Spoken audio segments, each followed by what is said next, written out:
Olá, pessoal. Bom dia. Bom dia com alegria ao coração de cada um de vocês que está conosco nesta manhã de hoje. Manhã maravilhosa, manhã de Dia dos Pais, aos nossos corações. Desde já felicitamos aí os papais, sabemos da importância da missão da paternidade. Felicitamos também as mães solo, que fazem a função de mãe, de pai, os avós, os tios, todos aqueles que exercem a paternidade. Jesus possa abençoar cada coração amigo nesta manhã iluminada de hoje. Nós estamos dando início, com muita alegria nos nossos corações, a mais uma live da Associação SOS Preces. E enquanto as pessoas vão chegando aqui conosco, né, nós gostaríamos primeiro de dar bom dia para o nosso convidado, que já está aqui com a gente. Bom dia, Marcelo, seja bem-vindo. Tudo bem com você? Obrigado, bom dia para todos aí, que estejamos com Jesus aí nesses próximos minutos, né? Muita paz a todos. Que assim seja. E antes de fazer a apresentação, digamos, mais formal do nosso convidado, tá, gente? Vou pedir licença a vocês para falar um pouquinho sobre a nossa tarefa, que é a tarefa do SOS Preces, né? A tarefa do SOS Preces, ela já existe há mais de 40 anos, né? Já completamos 40 anos de tarefa. É uma tarefa de escuta amorosa aos nossos corações, né? Uma escuta empática, sigilosa. Então, se você necessita de desabafar, né, o seu coração, necessita de ouvir uma prece amiga ou de ouvir uma mensagem edificante que seja, entre em contato conosco, tá? Ligando para o telefone que é o DDD 31 3334 9700, 24 horas por dia. Nós temos tarefeiros disponíveis para essa escuta amorosa, tá bom?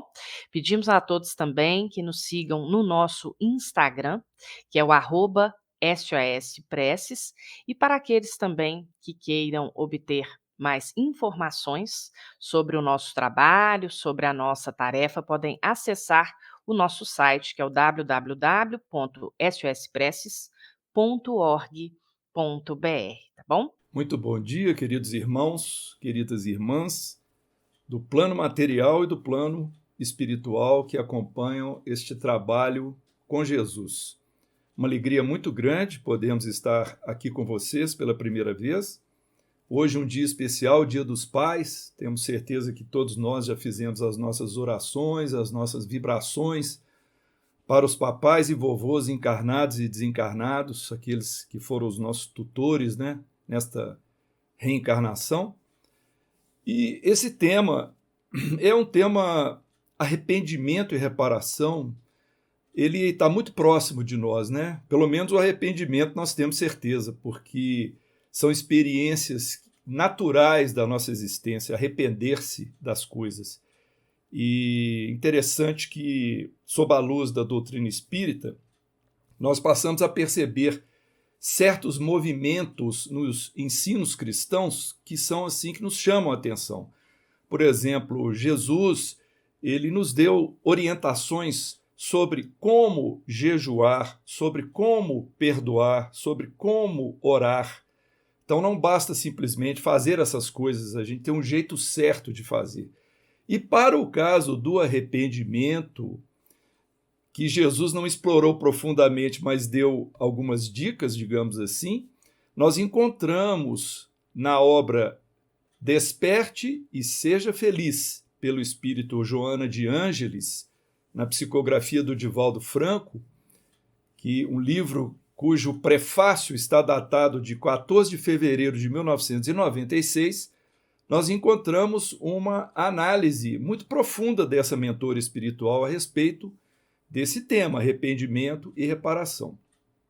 Entretanto, ao lermos a obra, ao nos depararmos com o prefácio da obra, nós tomamos conhecimento que vale a pena nós acompanharmos o prefácio antes de adentrarmos a lição, porque o tema vai ser abordado de acordo com a sequência de pensamento da mentora Joana de Ângeles. Nós entendemos que realmente a melhor maneira de fazê-lo. E o prefácio é como se fosse o piso que nós vamos sedimentar os nossos pensamentos para podermos acompanhar depois o que ela vem trazer para nós a respeito desse tema arrependimento e reparação. Então nós vamos fazer a leitura do prefácio, mas achamos mais interessante, nós não somos muito fadados a fazer quebra no texto, mas se nós formos ler todo o prefácio e depois comentar, pode ser que fique um pouco extenso o nosso tempo. Então nós vamos fazer assim, a gente vai lendo os trechos e vamos fazendo pequenos comentários e assim nós vamos caminhando. Acho que vai ser uma boa alternativa para que a gente não se perca no pensamento, aí, né, na sequência que a mentora quis nos apresentar.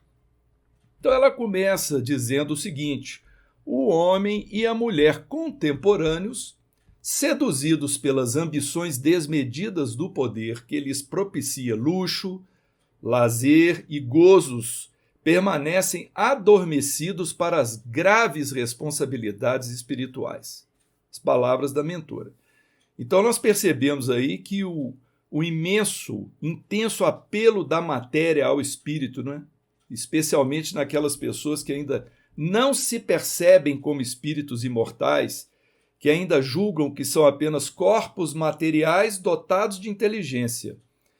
Então esse apelo material é muito forte para nesse nível espiritual, né, de pensamento. Então, o luxo, lazer, gozos, como ela menciona, são atraentes, muito prazerosos e são culturais também. Só que para obtê-los é preciso dinheiro, é preciso poder, é preciso de ter domínio, muitas vezes, sobre pessoas e sobre certas habilidades para a gente ter essas conquistas. Mas o grave problema que ela salienta logo no início do seu prefácio é a respeito do adormecimento espiritual, ou seja, nossos espíritos não produzirem aquilo que realmente importa, à sua evolução, ao seu progresso espiritual. Então ela prossegue dizendo assim: considerando-as de secundária importância, na vã suposição de que podem remediar a situação íntima a qualquer instante, transferem o pensamento e a emoção para o exterior com grandes prejuízos da harmonia interna. Ou seja, julgam essas pessoas mais materialistas que as questões espirituais são secundárias, muitas vezes nem as percebem, e que podem solucionar os seus problemas, os problemas mais íntimos, como a mentora coloca, a qualquer momento. Então a vida vai sendo levada, né, nessa base das satisfações externas, podemos dizer assim, o bem-estar do corpo, o bem-estar psicológico, a fuga dos afazeres, das responsabilidades. Então, muitas vezes, isso traz para o espírito desequilíbrios comportamentais e emocionais muito profundos. A Joana prossegue dizendo: as preocupações e anelos, ou seja, as ambições, giram em torno dos valores materiais, e supondo-se equivocadamente pessoas especiais, incólumes ao sofrimento, às aflições e aos acontecimentos desagradáveis que são inevitáveis, anestesiam-se, olvidados dos fenômenos biológicos em constantes modificações e das ocorrências morais inesperadas, quando não a detestada presença da própria morte ou da sua passagem pelo lar. Então, dessa forma, as grandes preocupações das pessoas que estão mais voltadas à matéria, aos valores materiais, fazem com que elas se julguem protegidas de quaisquer sofrimentos, de quaisquer aflições, não se preocupam com isso. Mas ela nos alerta aqui sobre as mudanças biológicas, ou seja, o envelhecimento, doenças que se aproximam, muitas vezes até aquelas que já estão programadas antes da nossa reencarnação, como forma de expiação para nós durante a nossa passagem pela matéria. Então, o grande desafio para o espírito é superar a matéria a cada ciclo reencarnatório. Só que essa superação da matéria não se trata de rejeitá-la simplesmente ou de morrer e ficar livre da matéria. Não se trata disso. Trata-se da nossa desvinculação dos vícios, dos apegos, dos desejos materiais. Então é mais uma questão intelectual e sentimental. Esse rompimento, esse desprendimento material. Então, os prazeres carnais, eles nos fazem muitas vezes sentir privilegiados, notáveis, mas nos excessos, muitas vezes, nós nos alienamos com as fragilidades biológicas e emocionais. Então, nem sempre nós percebemos as consequências negativas que estão se aproximando para nós e também para os que nos cercam, e podem implicar, inclusive, a antecipação da nossa reencarnação. Ou seja, quando a gente se liga muito nessa questão dos vícios do apego material, nós podemos perfeitamente promover para nós mesmos o suicídio lento. Então vamos prosseguir com a mentora. Diz ela: distraídos nos jogos das ilusões, aplicam o tempo na volúpia do prazer, distanciados de quaisquer compromissos elevados, para com a vida que os espreita inexoravelmente, aguardando o momento de convocá-los à realidade. Supõem que sua alegria não terá termo e que as concessões que desfrutam não chegarão ao fim. Pobre capacidade de consideração e respeito pela vida. Então, um apego muito forte aos momentos bons, aos momentos de satisfação, de conforto, de bem-estar material, de alegria, de prazer. Mas ela começa a frase direcionada a todos nós quando estamos nessa condição espiritual, dizendo que estamos distraídos nos jogos das ilusões, ou seja, a falta nossa de percepção da condição espiritual que nos encontramos e de suas implicações. Porque o corpo se torna, nesses instantes, um centro de prazer pleno de possibilidades que, uma vez experimentadas, podem afastar a nossa atenção, a atenção dos nossos espíritos, das responsabilidades de trabalho e até das responsabilidades para com os nossos relacionamentos, sejam eles familiares, profissionais, relacionamentos de amizade, né? Então, quando nós estamos vivendo esse nível intenso de satisfação dos sentidos, nós, vamos dizer assim, esfumaçamos o senso do tempo e das responsabilidades. A gente se perde. Nós, muitas vezes, acreditamos que isso vai durar para sempre, esses momentos de prazer, de alegria, de satisfação, de uma felicidade que é muito utópica, é muito falsa em termos da visão espiritual.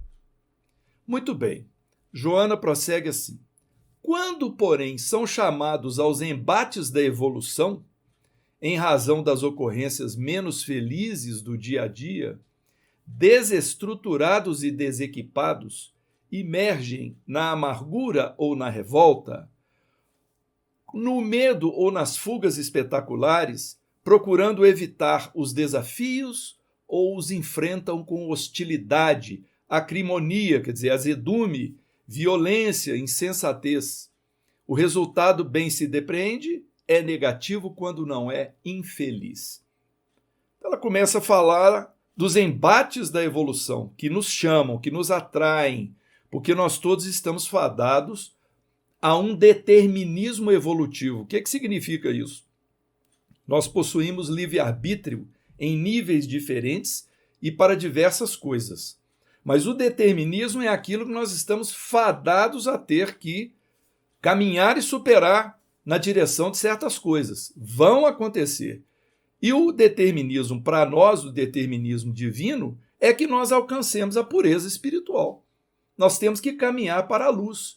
Nós temos que nos despojar de todas as nossas mazelas espirituais, todos os equívocos, vamos dizer assim, de racionalidade, de sentimento. Nós temos que ser criaturas cada vez mais perfeitas e puras. Só que isso não se consegue de fora para dentro. Isso só é possível a partir do nosso próprio esforço. É o esforço evolutivo, é a caminhada nossa galgando os degraus, superando as nossas dificuldades e realizando aquilo que Jesus nos recomendou e nos pediu. Então, no caminho para essa perfeição moral, nós precisamos de um tempo para poder aplicar esses nossos esforços. Então, esses embates da evolução, nós podemos considerar que sejam as dificuldades naturais que surgem adiante de nós, que muitas vezes nós preferimos que não acontecessem, mas não é assim que funciona na nossa vida. A dor faz parte da nossa evolução. As dificuldades são justamente para que o espírito, vivendo num mundo de provas e expiações, como é o atual nível do planeta Terra, que ele consiga superá-las, justamente para provar a sua condição mais evoluída a caminho de Deus. Então, sem preparo emocional, sem um preparo de conhecimento, um preparo cultural, na maioria das vezes, quando advêm as dificuldades, as vicissitudes, nós nos julgamos injustiçados por Deus, pela vida. E muitas vezes tentamos fugir aos compromissos ou aos reveses. Por exemplo, procuramos fugir de enfermidades graves, procuramos fugir de problemas de relacionamentos. Aí o que nós fazemos? Nesses momentos, muitos de nós divorciamos, suicidamos, abandonamos os filhos, abandonamos a família, recusamos o nosso próprio desenvolvimento pessoal, recusamos novos desafios que muitas vezes aparecem à nossa frente para o desenvolvimento da nossa inteligência e do nosso sentimento. Então nós nos tornamos pessoas revoltadas e pessoas amargas. Diz Joana: muita falta faz o conhecimento e a vivência da doutrina de Jesus à criatura moderna. Confundida ou adulterada com fórmulas inócuas ou verbalismos vazios de significado espiritual, é aceita como proposta social relevante ou hábito ancestral mantido sem experiência profunda. A gente sabe que os textos de Joana de Ângeles são assim, um pouco carregados, né, no português. O entendimento exige de nós assim um aprofundamento na linguagem, no entendimento, na interpretação. E isso é um desafio para a nossa inteligência e para a nossa cultura também, né? Então, nesse trecho, a mentora salienta como o conhecimento, em especial a vivência do cristianismo, é um elemento essencial à nossa vida, à vida dos seres humanos. Nós reparamos que Joana não menciona o Espiritismo, ela fala da doutrina de Jesus, porque não é necessário que ela mencione o Espiritismo, porque o Espiritismo é o próprio cristianismo redivivo, que incentiva todos os seus adeptos, né, ao aprendizado, à prática, pela exemplificação dos ensinos do Mestre.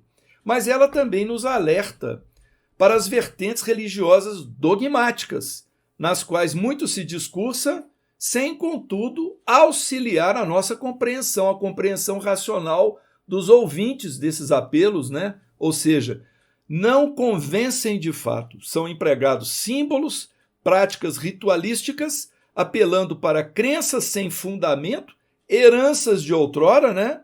Que pouco auxiliam o legítimo progresso espiritual dos nossos espíritos. Por isso ela cita aqui os hábitos ancestrais. Vamos prosseguir. A lapidar lição do amor, largamente repetida e pouco experimentada, bastaria para alterar a paisagem moral dos seres, facultando-lhes felicidade. Em razão disso, há muita alegria ruidosa, volumosas explosões festivas, campeonatos de gozos e pouca harmonia nos seres humanos. Multiplicam-se as glórias da inteligência, mas também os conflitos do sentimento.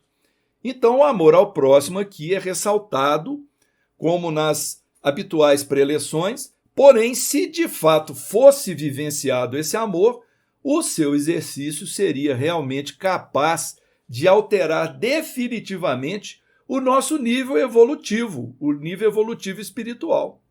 E com isso, com essa sensação de dever cumprido, a prática do amor para com o próximo, aí realmente nós alcançaríamos a felicidade verdadeira, legítima e definitiva. Então vem assim o contraste, né, entre essa falsa sensação de felicidade das festividades prazerosas e a profunda desarmonia que vige entre as criaturas. Joana nos alerta que muitas conquistas do intelecto são alcançadas, mas ao mesmo tempo alastra-se a desordem, o desequilíbrio, a perturbação no campo das emoções e dos sentimentos. Diz a mentora: seres vazios deambulam em todas as direções e viandantes que perderam sentido existencial embriagam-se nas utopias para fugirem de si mesmos e dos outros.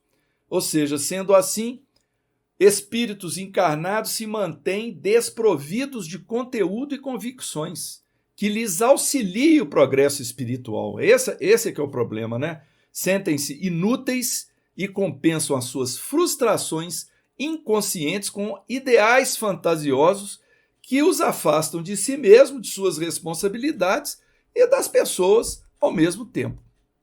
Diz então a Joana, para ir encerrando o seu preâmbulo: o Espiritismo chega neste momento grave como resposta do céu generoso à terra aflita, oferecendo diretrizes, equipamentos e luzes que proporcionam paz. É necessário que haja o despertamento para os valores do Espírito Eterno, a fim de que se consiga a identificação consigo mesmo e com o bem. Agora ela vem e arremata falando a respeito da doutrina espírita. E ela menciona, olha, o livro foi escrito em 96, esse preâmbulo, esse prefácio, ela fala que lá estavam em um momento grave. Será que nós já superamos esse momento grave? Acreditamos que não, né? A Terra ainda continua aflita, como ela disse, mas não está abandonada. Então Deus nos concedeu, o legado do Espiritismo, plantando suas sementes na França, mas o Brasil tem a missão de manter o terreno adubado e fértil para a doutrina dos espíritos, a fim de que as plantas, as sementes plantadas, se transformem em plantas que cresçam com raízes profundas e com folhagens vigorosas.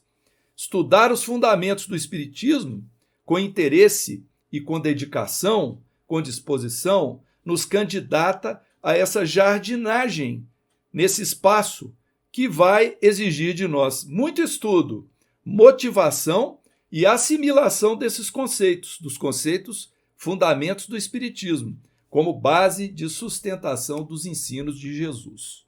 Muito bem, então agora vamos adentrar ao tópico arrependimento e reparação.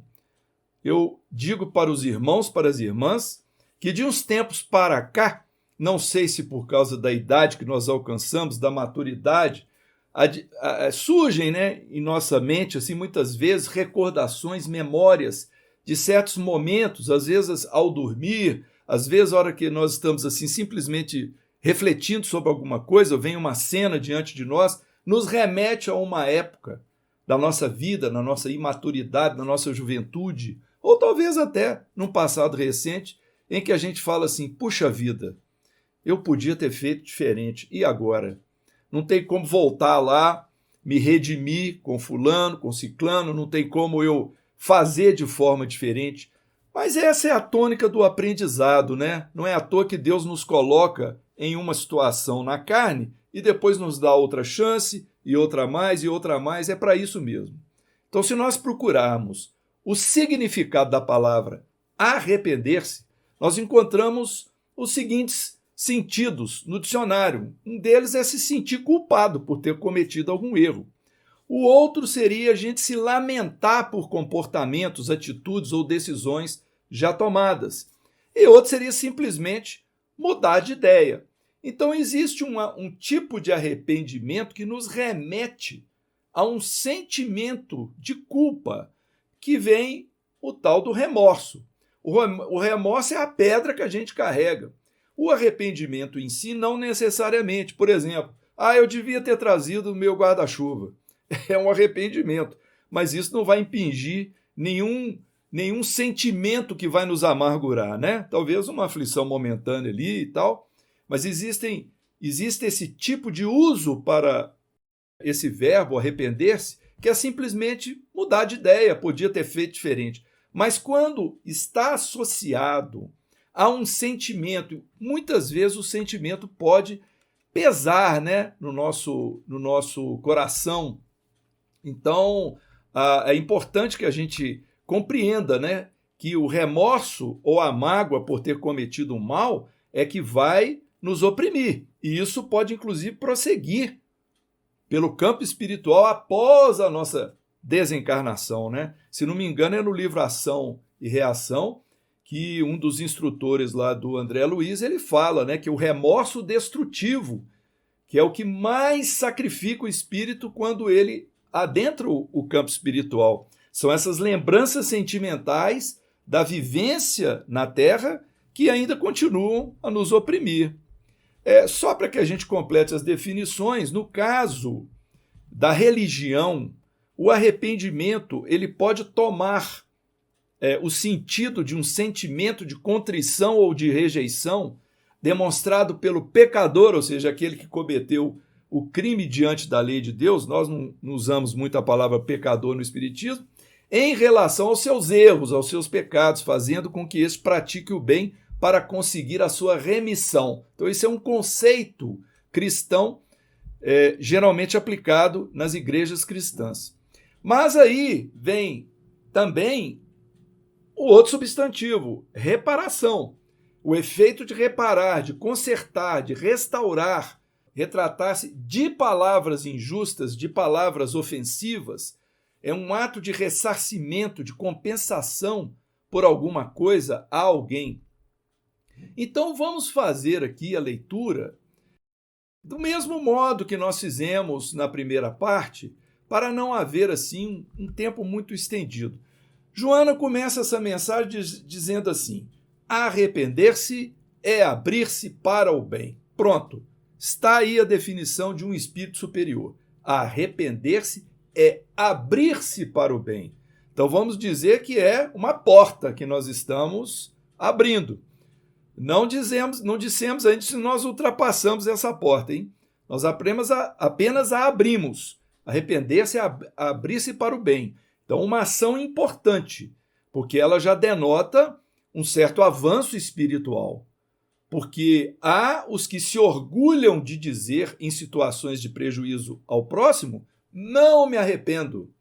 Ou seja, para sustentar uma decisão com uma ação pouco inteligente em termos espirituais, né? Manter o orgulho. Eu não me arrependo de não ter perdoado fulano. É vamos dizer assim, se nos permitirem a expressão, uma burrice espiritual, uma ignorância espiritual. É a falta de conhecimento dos valores espirituais que levam as criaturas, nós mesmos no passado, ou muitas vezes, quem sabe a gente ainda vai fazer isso, né? Na nossa invigilância, de nós afirmarmos que temos orgulho, né, de não termos nos arrependido por ferir fulano ou ciclano. Ofendido, né, também. Então, Joana diz assim: quando descubras que erraste, de imediato recomeça a ação reparadora. Então, a recomendação da mentora é: não percamos tempo. Temos que agir de imediato. Podemos pensar com muita naturalidade que nós não estamos muito preparados para isso, não. Isso exige um certo condicionamento e disciplina. Nós vamos ver mais adiante aqui na mensagem. Mas essa recomendação, ela está muito bem fundamentada com a anotação de Mateus no Sermão do Monte, no capítulo 5, versículo 25, quando Jesus recomendou o seguinte: concilia-te depressa com teu adversário, enquanto estás no caminho com ele, para que não aconteça que o adversário te entregue ao juiz e o juiz te entregue ao oficial e te encarcerem na prisão. Isso é a própria representação do nosso ciclo reencarnatório, porque nós cometemos um erro, um equívoco contra alguém. Jesus recomendou: corre lá e reconcilia. Deixa a tua oferenda no altar lá e vai depressa resolver essa questão. Enquanto nós estamos no caminho da encarnação, para que esse adversário não te entregue ao juiz, porque a própria ação vai nos colocar no tribunal do julgamento divino. O que vai acontecer conosco? Esse tribunal vai nos endereçar ao oficial, podemos dizer que são aqueles responsáveis pelas nossas penalizações, pelas nossas punições, pelo processo reencarnatório, e vai nos encarcerar na prisão. E a prisão é o corpo físico que nos mantém ainda no campo material. Aí Joana diz assim: além das palavras que pedem desculpas e perdão, a atitude de recomposição dos danos, reparando o mal praticado de forma que permaneçam os resultados felizes, é o passo a seguir.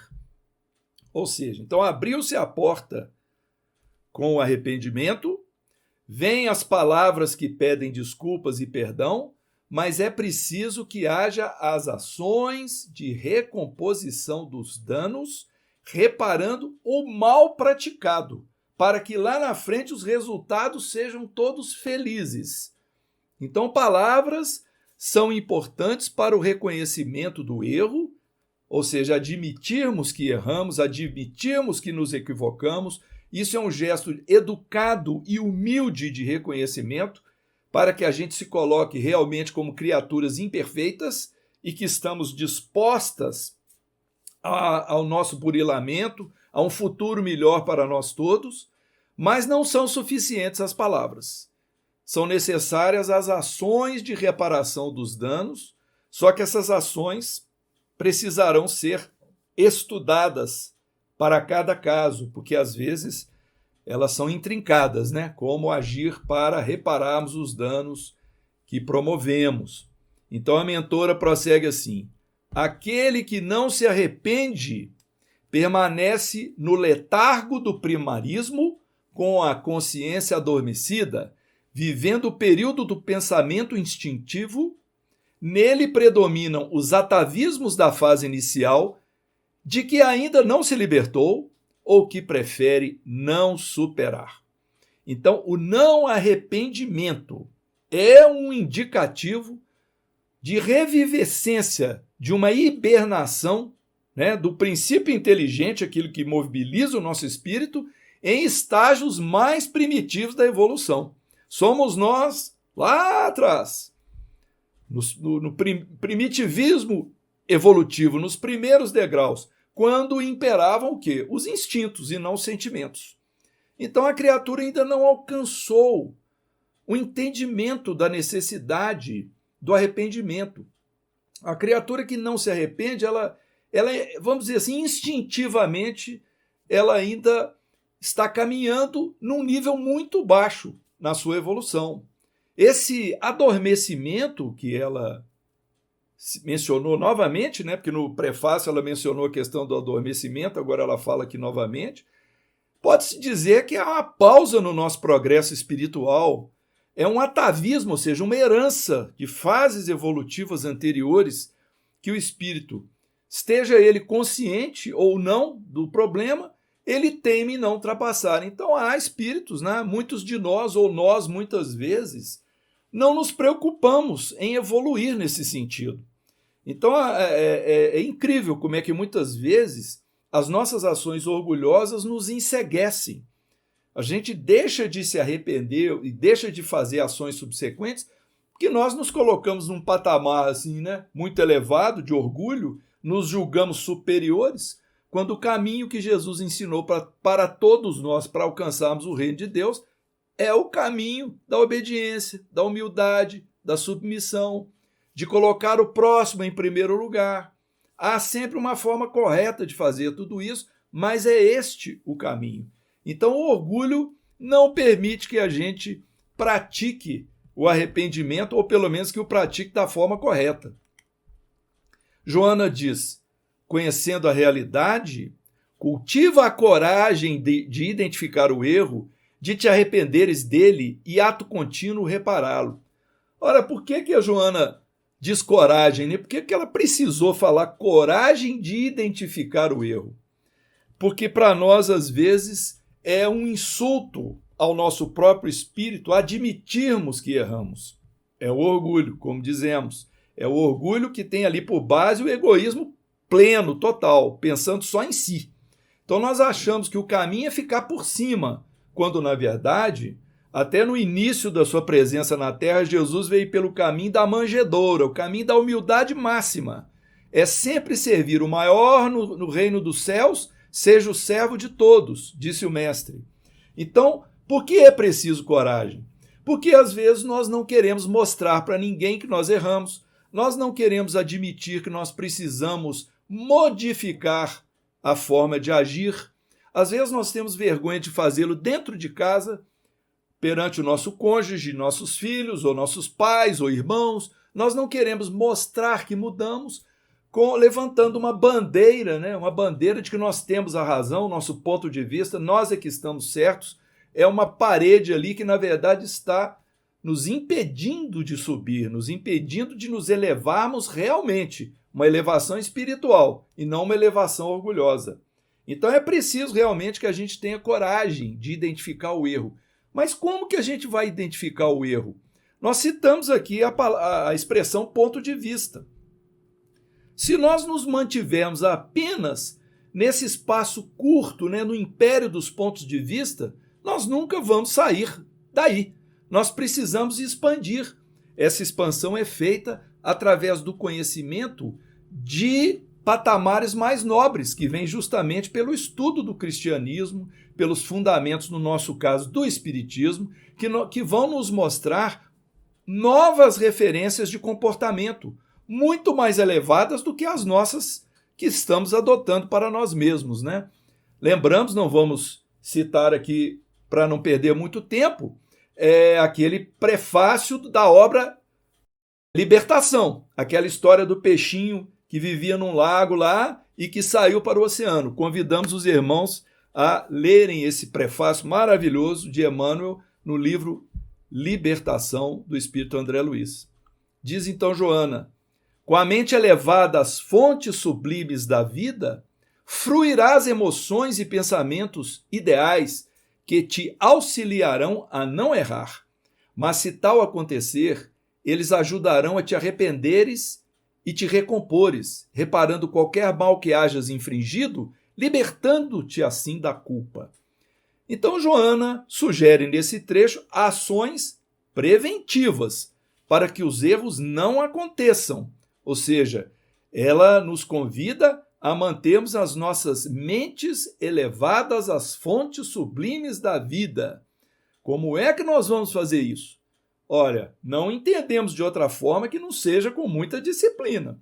Disciplina de vigilância nos pensamentos, disciplina de leituras, de meditação, de reflexão sobre aquilo que nós estamos aprendendo, disciplina da oração, do momento em que a gente se desliga do que está aqui no nosso campo material e se liga no mais alto, né? Porque Jesus recomendou: orai e vigiai para não cairdes em tentação. O espírito está pronto, mas a carne é fraca. Ou seja, a oração é importante para nos ligar ao mais alto. A vigilância é nós adotarmos essa disciplina de observarmos o nosso próprio comportamento e compararmos com aquilo que nós sabemos que é o certo, através do nosso discernimento. O espírito está pronto, porque o espírito é divino, a nossa centelha divina, ele é pura, já é uma luz iluminando. Mas a carne é fraca, a carne é a nossa personalidade egoísta e orgulhosa que abafa a luz que nós temos para emitir. Então ela sugere essas ações preventivas, não é? E nós temos então, podemos adotar para nós, fazendo toda essa prática, os ideais cristãos, com essa prática contínua da oração, a prática da caridade. Mas se porventura continuarem ocorrendo erros, se nós ainda estivermos pisando na bola, essas mesmas iniciativas vão nos capacitar aos poucos para um arrependimento e para as ações mais efetivas de reparação. Então Joana continua: o arrependimento sincero constitui elevada conquista do sentimento humano, amadurecimento da razão e da emoção, ele surge após a análise do erro, com a consequente descoberta da falha pessoal no julgamento, na atitude e na conduta em relação a outrem. Ou seja, o amadurecimento da nossa razão e da nossa emoção vai nos levar a analisar o nosso erro. Então, nós vamos fazer questão de analisar as nossas ações. Nós não vamos ficar mais alheios, despreocupados, esperando o dia seguinte, o outro e deixando para lá o que aconteceu. Não. Porque, como dissemos, o arrependimento legítimo, ele denota avanço espiritual, mas vai demandar isso, o uso do nosso raciocínio, prestar atenção, memória, os sentimentos envolvidos, né?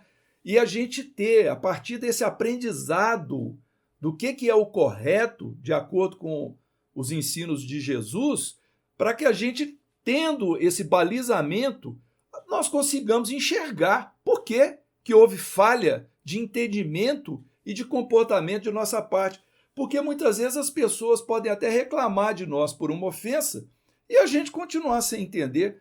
Mas por que ela se sentiu ofendida? Eu não quis ofender. E muitas vezes acontece isso. Mesmo assim, é possível ações reparadoras, é possível que a gente encontre o caminho de acertar melhor aquele relacionamento e nos prevenirmos no futuro contra essas nossas ações que muitas vezes nós julgamos que está tudo certo, mas está ofendendo as pessoas, né? Então Joana diz assim: o indivíduo certamente tem o direito de errar, condição normal da sua humanidade. Prosseguir, porém, no comportamento insano ou danoso significa primitivismo, permanência no estágio do instinto. À medida que o discernimento propele o ser à visão correta sobre a vida, o arrependimento aparece como forma de conscientização e de responsabilidade. A gente nota aqui Joana repetindo as coisas, trazendo para nós em ondas esse pensamento de arrepender, ter as ações, fazer o que a gente tiver de fazer, mas não prosseguirmos no erro. Ou seja, errar é humano, mas ficar insistindo no erro denota realmente um atraso espiritual, não é? Então, nós saber distinguir o certo do errado é um básico no processo. Para isso, temos que sair dos nossos pontos de vista e entendermos o ponto de vista dos planos superiores, o ponto de vista de Jesus, que ele trouxe para nós, o Cristo de Deus, né? E assim, nós, ao atravessarmos a porta, não podemos nos isentar das ações subsequentes. Então, transpor a porta do arrependimento não é suficiente. Joana diz: o arrependimento, no entanto, não irrompe abruptamente nos sentimentos de quem delinque. Quando isso sucede, pode caracterizar-se como remorso que logo passa ou medo das consequências do gesto pernicioso. Então, o remorso é esse sentimento que causa incômodo por parte de quem reconhece que errou contra outrem ou contra si mesmo, né? Nem sempre, ao arrepender, nós sentimos remorso. Depende da situação e do nível de evolução de cada um de nós. Mas quem erra também nem sempre se arrepende de imediato. Às vezes é preciso um tempo de maturação para a gente entender o erro e vir o arrependimento. Mas quando vem um arrependimento imediato, Joana alerta que pode ser assim um remorso passageiro ou apenas medo de consequências e que não vão nos incentivar, né, às ações subsequentes que são realmente necessárias. Aí ela prossegue dizendo: a imprevidência, a imaturidade, a rebeldia conduzem ao crime pela falta de reflexão, pelos efeitos do orgulho ferido, produzindo estados mentais de desequilíbrio e aturdimento. Somente quando a consciência desperta e sopesa os danos causados é que o arrependimento honesto toma corpo e domina, buscando os meios para a reparação dos males que foram praticados. Então, a falta de maturidade, a falta de experiência, a falta de conhecimento, tudo isso pode complicar os nossos erros e podem impedir que a gente tenha realmente o ânimo, né, a motivação para o arrependimento e para as ações necessárias. Por si mesmo, embora seja um passo significativo na elevação do caráter, o arrependimento não basta, faz-se inadiável o dever de ressarcir os prejuízos de reparar os males praticados. Já dissemos a respeito disso. Se o ofendido por esta ou aquela circunstância não conceder ensejo para reparação, isso não deve constituir impedimento para ações nobres, que devem tomar curso, se não em referência à vítima, pelo menos em favor das demais pessoas, fortalecendo-as no bem, edificando-as, ajudando-as a crescer. Então esse é um probleminha, né? Eu quero reparar, eu quero procurar a pessoa me redimir, mas ela não quer conversa, ela não aceita. Então Joana diz que isso não deve constituir motivo de desistência ou bloqueio à realização das nossas ações positivas. As nossas ações de reparação, elas devem ser feitas de uma forma estratégica e também com o cuidado, com a cautela de não serem apenas um grande alarde, uma propaganda que a gente está fazendo dos nossos gestos nobres para que as pessoas reconheçam o que nós estamos fazendo e muitas vezes condenem quem não quer aceitar o nosso pedido de desculpas, a nossa reparação. Então tudo vai exigir uma estratégia, uma boa ação, um entendimento dentro do campo da humildade. Agora a Joana traz para nós, na finalização da mensagem, exemplos evangélicos que vão nos ajudar bastante a ilustrar tudo que ela falou. Ela diz assim: Simão Pedro negou conhecer Jesus, é verdade. Porém, arrependendo-se, entregou-lhe toda a existência a partir daquele momento, tornando-se um pilar de segurança para o erguimento da igreja da revelação espiritual. Maria de Madalena vivia na luxúria e na licenciosidade, cercada de loucuras e paixões. Conhecendo o Mestre, arrependeu-se, renovando-se e reparou, tomada pela lepra, os males que fizera a si mesma. Zaqueu, o cobrador de impostos, escorchava, ou seja, explorava as suas vítimas com taxas altas, arrependendo-se após o contato com o Senhor. Recuperou-se, tornando-se exemplo de abnegação e de bondade. Então ela deu aqui 3 exemplos de personagens evangélicas que cometeram erros que nós percebemos pela leitura do Novo Testamento, mas que depois, comprovadamente, trilharam um caminho da reparação das ações positivas. Aí ela vai falar de Judas e vem um comentário logo a seguir. Judas Iscariotes, após trair um amigo, arrependeu-se e, sem estrutura moral, enlouqueceu, arrojando-se ao suicídio infame. Então, muitos homens e mulheres que se celebrizaram, erraram, padecem, no arrependimento, mas se ergueram, repararam os prejuízos causados e dignificaram a humanidade. Isso são palavras da própria mentora. E ela prossegue dizendo assim: há corações cujos enganos são tão graves que, ao descobrirem a terrível insensatez em que vivem, arrependem-se. No entanto, destituídos de equilíbrio emocional, mergulham no sentimento exacerbado e perturbam-se mentalmente por fragilidade espiritual. É o próprio caso de Judas. Não teve estrutura para superar aquilo que ele tinha feito, Aliás, vamos fazer um preâmbulozinho aqui. No site espiritismo.tv tem publicado lá um estudo nosso em 2 episódios sobre Judas, um estudo completo para os irmãos que tiverem interesse, quiserem visitar. Então, Joana diz o seguinte, agora nós vamos ler até o fim para a gente não ultrapassar o horário. Somente através da meditação diária dos atos praticados é que o indivíduo se pode precatar das ações infelizes e, quando alguma coisa ocorrer de imediato, dando-se conta e arrependendo-se, logo se põe a repará-la, impedindo que as labaredas do ódio devorem as possibilidades de reharmonização interior. Cuida-te, diz a Joana, ou seja, evite de tomar atitudes violentas e refletidas, impondo-te as disciplinas da vigilância e do amor, para assim te poupares ao arrependimento doloroso.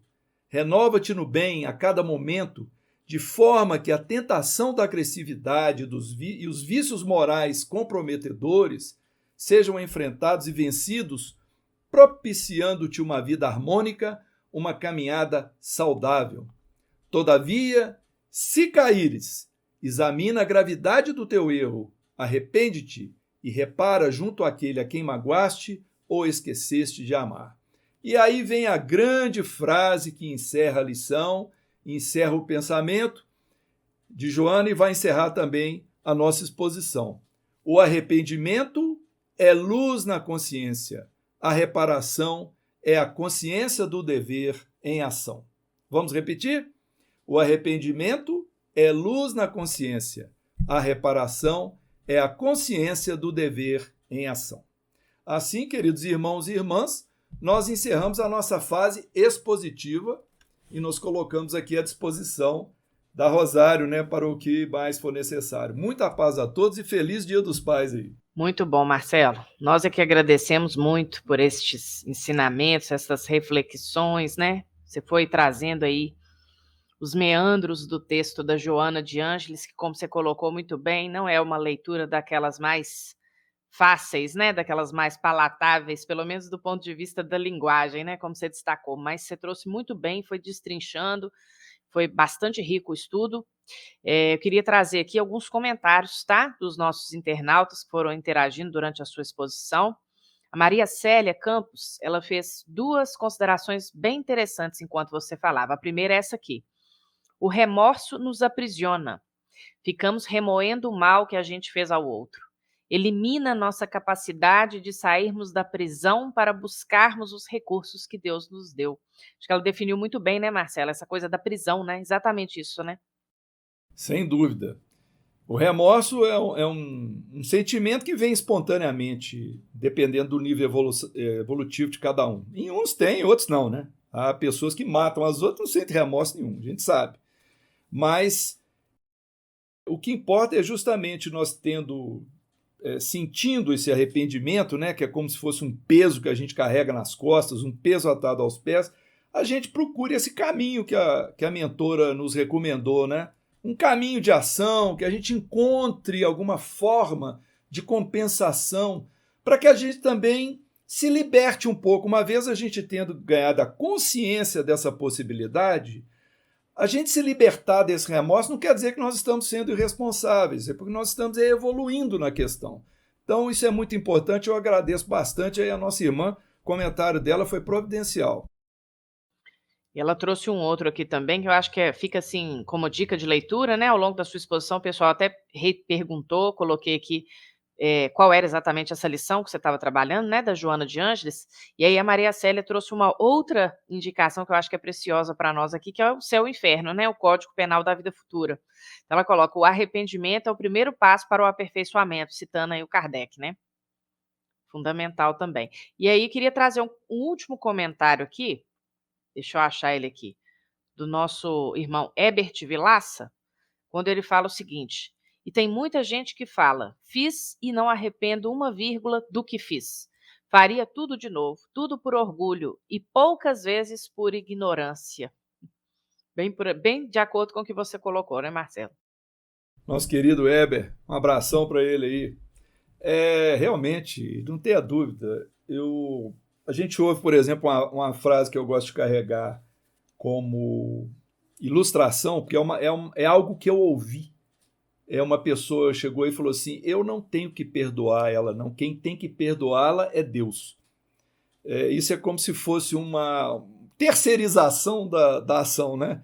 Deus, perdoa para mim porque eu sou muito importante, eu estou muito orgulhoso aqui, eu não quero perder tempo com isso. Quando, na verdade, demonstra realmente a despreocupação nesse momento, quando a gente age assim, com o nosso próprio caminho evolutivo. Ou seja, nós preferimos manter o estágio que nós estamos, e essa manutenção a gente sabe que reencarnações futuras, ou às vezes nessa mesma, implicará enfermidades físicas e enfermidades morais. Então não é bom para nós. Essa mudança na direção da humildade, do reconhecimento, ela significa saúde espiritual.